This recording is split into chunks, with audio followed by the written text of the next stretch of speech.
There's many discussion. ASEAN Centrality is very much fixed on using the geo-economics, the economics that we have, and use that to actually manage geopolitics itself. So we put geo-economics as the first priority, and then we manage all the geopolitics coming from that. So that comes from the way ASEAN was found in 1967. There was in Indonesia a confrontation that created a very short war in ASEAN itself after colonization. So ASEAN, the ASEAN 5 members, realized that they need economic cooperation to come together and look at overall benefit itself, but non-intervention in the political system is very key.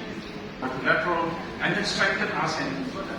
So when you come to global financial crisis, fairly, you were one of the most resilient trading blocs that actually existed, even during the global financial crisis. Even with the COVID, fairly, we had managed the COVID on a very constructive and in a very balanced way, so that we able to open up a border fairly well. But interestingly, there is another trend that is emerging. One, it's not the Biden issue, it's not the Trump issue, but the trade itself is creating a lot of issues for us. So the anti-globalization issue was already rising even before Trump get into the picture. What Trump did was he just weaponized the trade issue and took advantage of the weakness of the market-based and trade-based social benefit, the welfare benefit the market provides. So fairly from there, you can see with Trump 1.0, the tariff war he started with China, the first experiment he did, that excludes all ASEAN member countries, but fairly the ASEAN members, with their own ASEAN centrality, able to benefit from the trade diversion and the decoupling effect. So Vietnam, Thailand, Philippines, to some extent Malaysia benefited from the decoupling. So that followed by Biden. So this is not Trump, Biden. So what Biden did was he escalated that and into strategic alliances called Indo-Pacific Economic Framework. So this statement is very important. Before the East Asian Summit, where Vice President supposed to attend, this statement was made the day before that U.S. is not going to prioritize economic platform, a political platform and strategic platform is going to be the number one priority how they can engage. So they flip the geopolitics on top of geoeconomics itself. ASEAN centrality, from the way we are built, is market-based, rule-based, and that is always been our center. Our free trade agreement, ASEAN +1, RCEP, even CPTPP, you adopt global standards and WTO principles, and you adopt MFN principle. So MFN principle is very straightforward in trade. So whatever I give to a member, I need to give to all my members. That's MFN principle. So that allows a lot of dynamism. So it's not so much that I need to have institutional convergence. I don't need.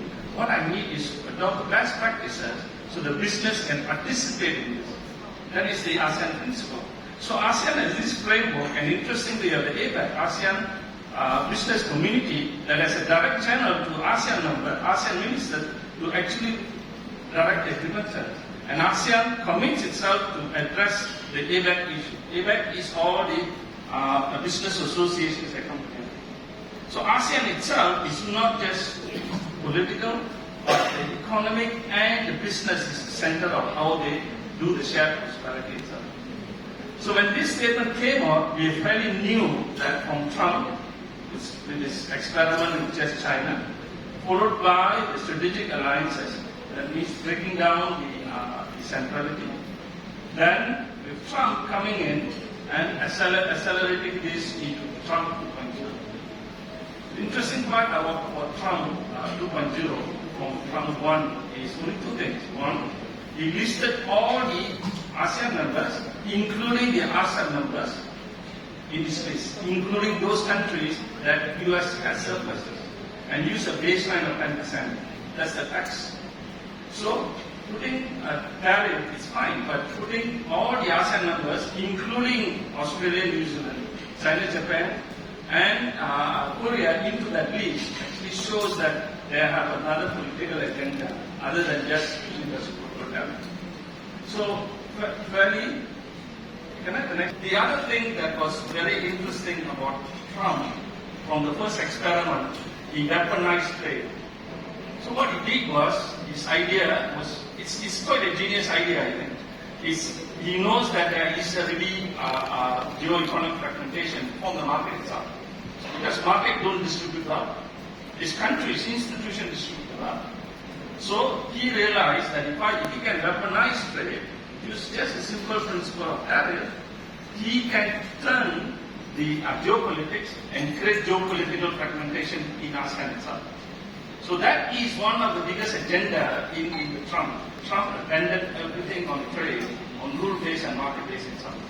So when somebody abandoned, if you have rule and market-based, Asean Centrality still holds. So what Trump's idea is, I must create geopolitical fragmentation because I don't need to do anything on geo-economic fragmentation. The trade itself is doing it. Technology itself is doing it. So the centrality that we created, you need to dismantle that. And the way I'm going to dismantle that is weaponize trade. So when I weaponize trade and use tariff, whatever level I want to have, I have direct negotiation. So fairly ASEAN was taken back because free trade agreement doesn't matter anymore. It's a legally binding agreement. Singapore has a free trade with US. They can sue them for doing this. Then they are taken back. Then Singapore government realized it cannot do anything because they put a baseline of 10%. And then they want one-to-one negotiation with them. Now they want to have a one-to-one negotiation of pharmaceutical export.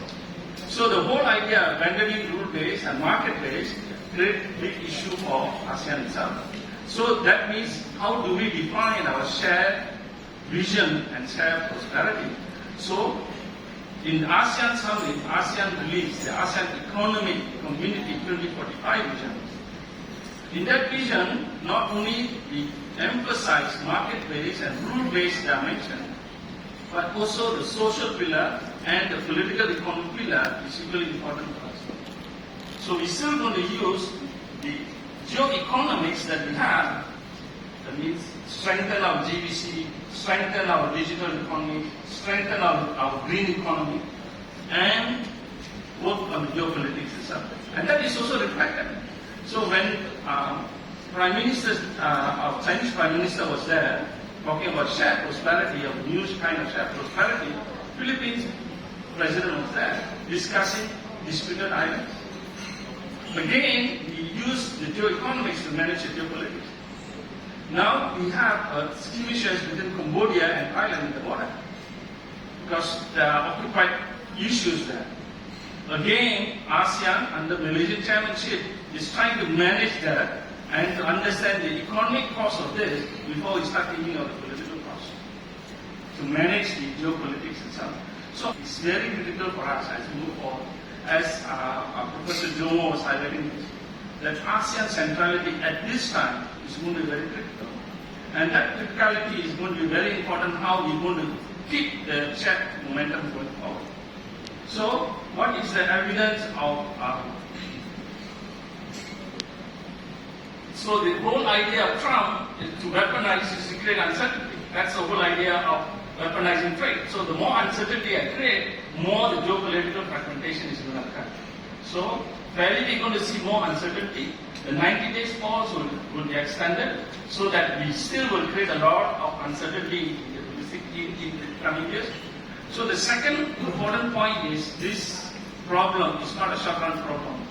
It's going to be a medium-term to long-run problem. So if that's the case, ASEAN needs to strengthen itself even further. So the geo-economics is very, very critical for us to manage the differences in the institution, the differences in politics, and differences in culture.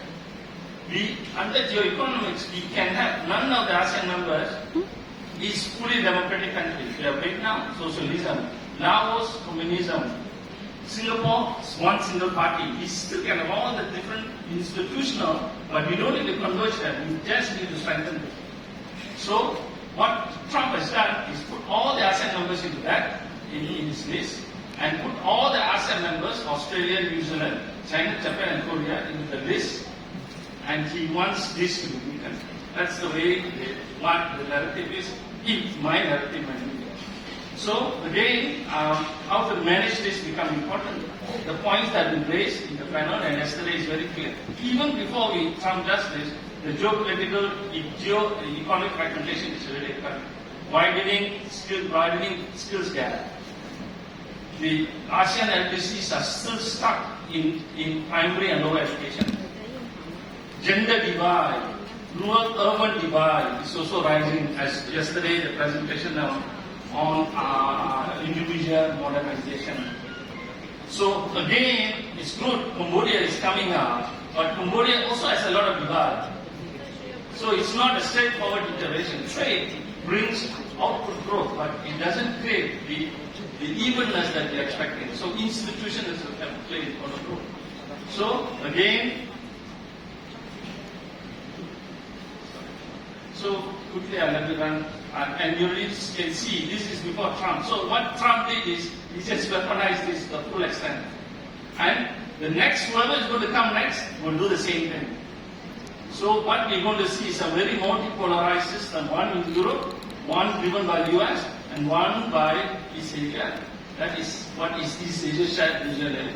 I will try to conclude that. And then there might be another block that coming out of Africa. So within that block, we will define our own way of doing things, and block to block trade and investment is going to take place. If you don't believe me, European Union is already a block by itself. It's higher than the customs union, and they already harmonized the institution. So for us, we didn't harmonize our institution, but economic cooperation under ASEAN, the largest global trading area, is going to be critical for us. Okay, so again, this shows the data. Data shows that protectionism was rising even before Trump started this. What Trump did is he weaponized this for their own benefit. So the recent FDI investment law that came out in the US is to show that US doesn't want to be a just consumption part of the GDC. They also want to be the supply side of GDC. They want to control the GDC to some extent. Okay, so quickly let me run to my. This is important. This is important because, as you can see, 1% of the population controls 25% of the wealth in the US. They have a serious issue in US. It's not us. We have infrastructure. Laos is a country that the first fast train in ASEAN. There's a Bandung to Jakarta fast train that runs at 350 kilometers. We're going to put Jakarta to Surabaya twice the size. We're going to grow. We will be the center. So Asean Centrality, infrastructure, and it's going to be very critical how we're going to manage this. But the inequality in the US is too high. When you look to the right hand side, China is balanced out and flattened its inequality. So that is the other conflict that is arising within US and China. So again, I'm not going to go through this quickly. Somebody already discussed the geopolitical fragmentation and geoeconomic fragmentation in terms of environment itself.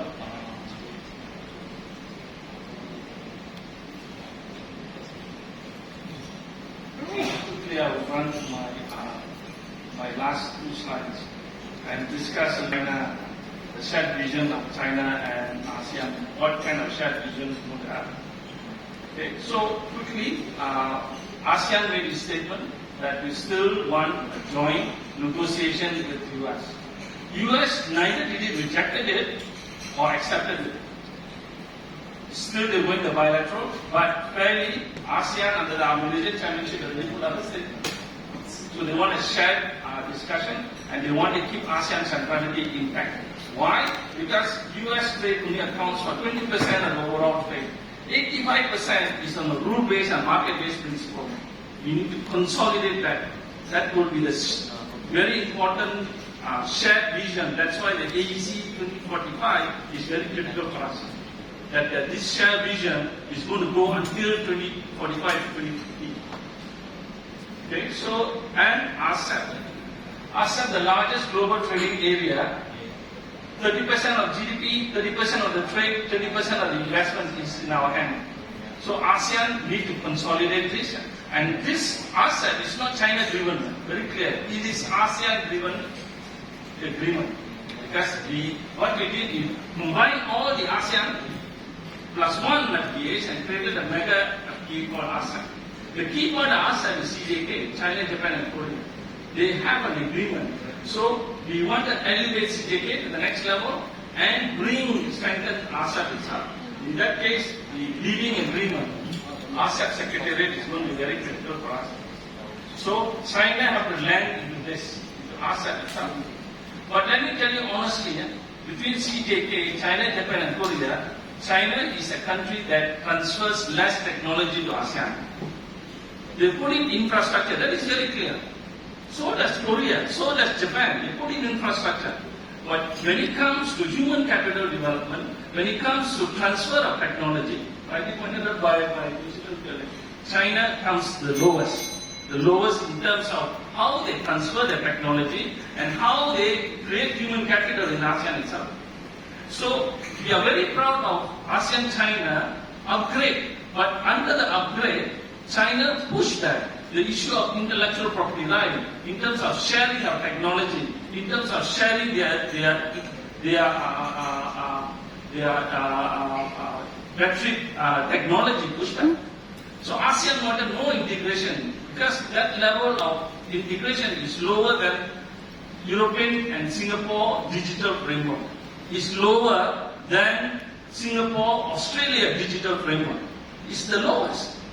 So although we are proud, but we are not as proud as compared to the others, or even lower than the TIFA itself, the digital framework ASEAN is setting up. So that is not the shared vision, prosperity that China needs to bring to us. So the presentation for China, for one of Philippines colleague, is too overwhelming. If that kind of overwhelming, ASEAN do not want to be the next state of China itself. Because it's overwhelming. So we want to keep our, as rightly pointed out, our vision, our sovereignty, and how we're going to define trade. So again, this is just last one point.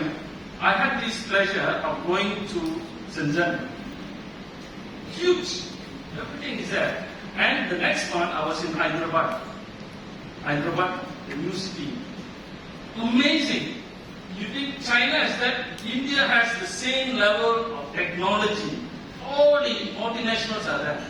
So all the buildings are there. So you just Google the occupancy rate of Hyderabad and occupancy rate of Shenzhen. Shenzhen only have 30% occupancy. 70% is empty. Whereas in press, Hyderabad, the new city, 75% is occupied by multinationals. That shows the level of development. So again, what we see and what the internal combustion is completely different. The state-owned and the private sector. Thank you.